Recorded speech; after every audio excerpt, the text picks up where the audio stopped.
Hi Nashville, welcome back. This is Amani and this is Mic Check.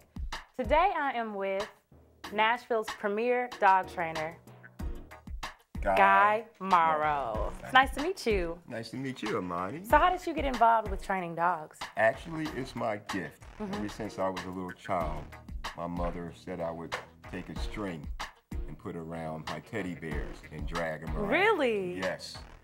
Actually, when I first got a leash, it was just like as though it was a major Christmas gift to me. So it's just my gift. It's Right. what I love to do. Did you get a dog when you were a little boy? Yes. My father, I was raised with German Shepherd dogs. I used to train dogs. And it's just a gift that I have. Right. So when you train a dog, what is typically the first thing that the owners want a dog to know? Most owners need to know how dogs communicate so that they can control the dog's behavior. Things like potty training, destructive chewing, jumping, barking, and holding. Because if you don't have communication with the dog, how can you teach the dog Right. what it is you want the dog to do? Right. So it's like you told me that you train humans Yes. and train the Train the dogs at the dogs. same time. Right. Most of the time, you have to train an owner to be able to handle a dog that is trained. So I would say anywhere from 70 to 80% of the dog training business is teaching the owners. It is easy to train the dogs, but takes a little longer to train owners because there's two concepts that come into play. The mechanical part, what I do with treats, toys, leashes, and so on and so forth. Then you have the psychological aspect of it. Now the dog has to do it, and he has to have a good attitude about it, meaning he can't show any stress or cowardness or submission or anything like that. Okay, wonderful. What advice do you have for people who've never had a dog before and they get a little puppy and they don't know what to do? They don't know how to get them to potty outside instead of all over their new carpet. What is a tip that you can give to the The dog best owners? tip I could give, which I have a dog there right now, it's a little Yorkshire Terrier. It's actually a year old, and it's never used the bathroom outside. Okay. Okay. They went to PetSmart and they got wee-wee pads. There's nothing wrong with wee-wee pads Right. if you want to teach the dog to do it on the inside. Right. But if you choose to change that and take the dog outside, now the dog is confused. Breaking a habit. Right. It would go outside to play, to sniff the ground. But when it wants to use the bathroom, it would go inside. So the best tip that I could give a new owner on potty training is to watch the dog while the dog is in the house. If the dog goes to use the bathroom, just stop the dog and take the dog out. Don't spank the dog. Don't put his nose in it or anything like that. That will overstress the dog. Take the dog out. If you don't want to watch the dog, then you can put the dog in a crate.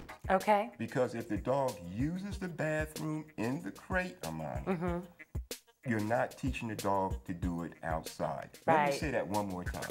If the dog uses the bathroom in the crate, it will not learn to use the bathroom on the floor. On the floor and in the house. And in the so you house. could keep them in the crate and then take them outside to also back up the potty train outside Exactly. idea. Exactly. Because if the dog uses it on the floor, you're teaching the dog to do it on the floor.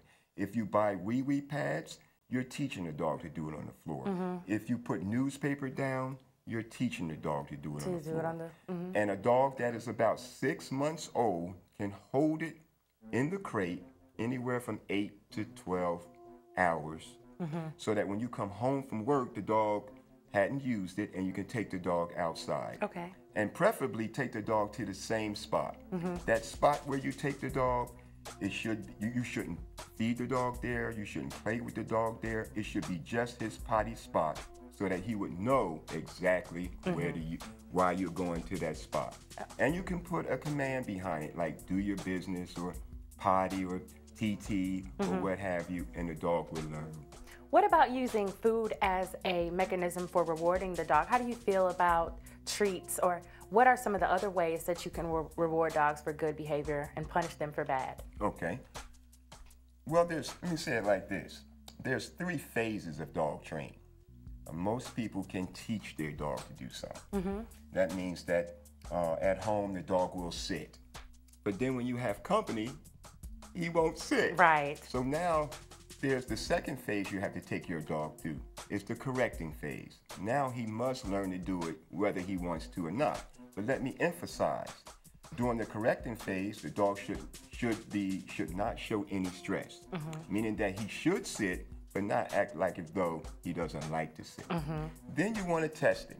Now he should sit when you have company, or when the kids is playing with the dog, or when you roll a ball or what have you. The dog should still do it. Then, and only then, when you take the dog through those 3 training phases, which is the teaching phase, then the correcting phase, then the testing phase, then the dog is fully trained.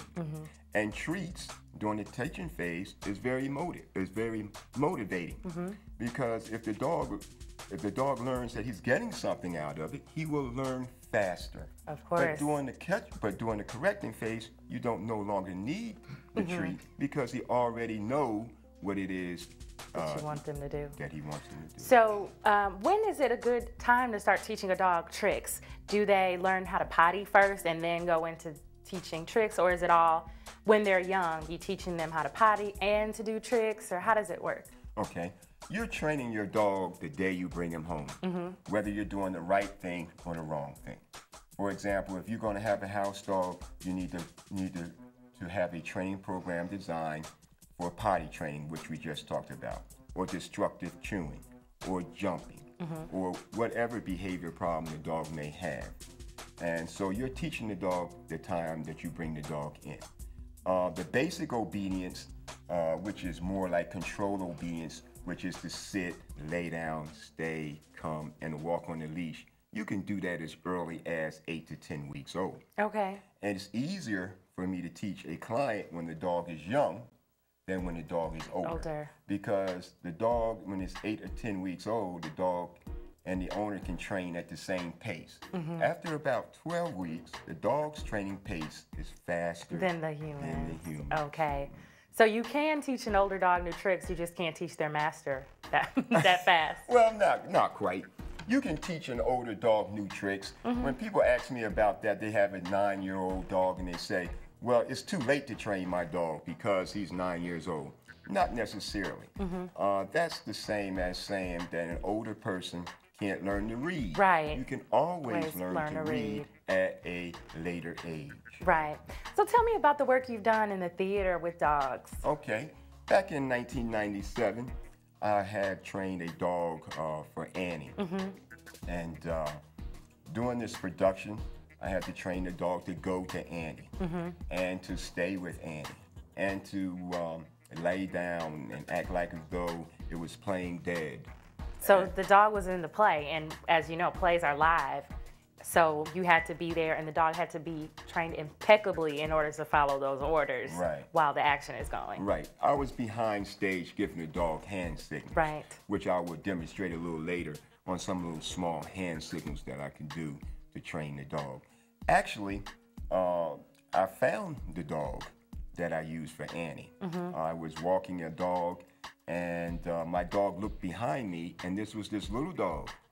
And I figured that it was someone's dog that got loose, and I didn't want to take the dog with me. So I shushed the dog away, but she kept coming. So eventually I did it again, and she kept coming. Then she told me, and this is a premonition, some would say. She said that one day, that's all right, you're gonna need me one day. 5 years later, Amani, I got a call from Don Johnson from Tennessee Performing Arts. And he asked me, would I be interested in training a dog for their production? And I told him I would. And he asked me, had I seen the movie or what have you? And I hadn't seen the movie. So I told him that I would get the movie and view it, and we locked in an appointment. And when I looked at the movie, I saw that when the dog came on, the dog looked just like my dog. And it came back to me 5 years ago that that she said that I was You were going to gonna need need her. one day. And you